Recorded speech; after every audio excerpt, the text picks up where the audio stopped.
الرحمن الرحیم۔ السلام علیکم ورحمۃ اللہ وبرکاتہ۔ مسلمان پیارے بچوں، بزرگوں، جوانوں، ماؤں بہنوں، آج جو حضرت محمد صلی اللہ علیہ وآلہ وسلم کی حدیث آپ کو سنانے لگا ہوں، یہ کچھ اس طرح سے ہے کہ عملوں کا دار و مدار نیت اور طلب ثواب کے متعلق جو موار ہوا ہے۔ باب 41 اور حدیث نمبر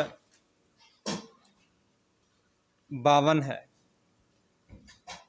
ہر آدمی کے لیے وہی ہے جو اس نے نیت کی، امان، وضو، نماز، زکوٰۃ، حج، روزہ اور دیگر احکام اس میں شامل ہے۔ ارشاد خداوندی ہے، تم فرماؤ سب اپنے انداز پر کام کرتے رہو، اپنی نیت کے متعلق عمل کرتے رہو، یہاں تک کہ آدمی کا طلب ثواب کی نیت سے اپنی زوجہ کو نان نقب دینا بھی صدقہ ہے۔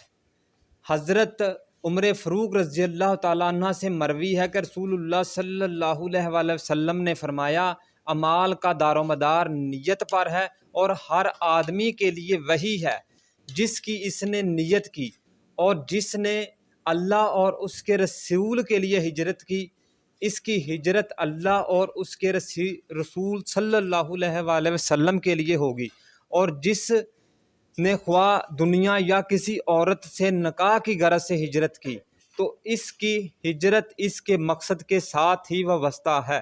حدیث نمبر 53، حضرت ابو مسعود رضی اللہ تعالیٰ عنہ راوی ہے کہ نبی کریم صلی اللہ علیہ وآلہ وسلم نے فرمایا، جو شخص اپنے گھر والوں پر طلب ثواب قربت کی نیت سے خرچ کرتا ہے وہ بھی اس کے لیے صدقہ ہے۔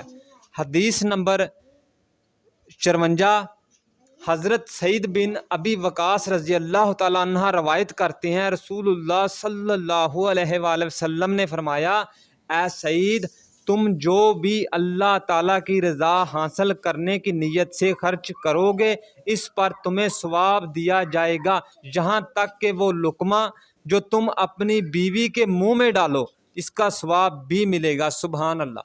پیارے دوستو، بچوں، بزرگوں، جوانوں، میری ماؤں بہنوں، یہ حدیثیں سن کر ہمیں اس سے یہ سبق ملتا ہے کہ ہم گھر میں بھی اگر کوئی چیز استعمال کریں، نیت ہماری اللہ تعالیٰ کو راضی کرنے کے لیے ہونی چاہیے، انشاءاللہ اس کا بھی اللہ تعالیٰ ہمیں ثواب دے گا۔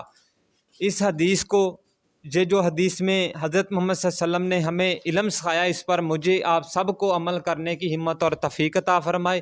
اس حدیث کو زیادہ سے زیادہ شیئر کریں تاکہ جنہیں نہیں پتہ انہیں بھی حضرت محمد صلی اللہ علیہ وسلم کی اس حدیث کا پتہ چل سکے۔ ثواب کی نیت سے زیادہ شیئر کریں۔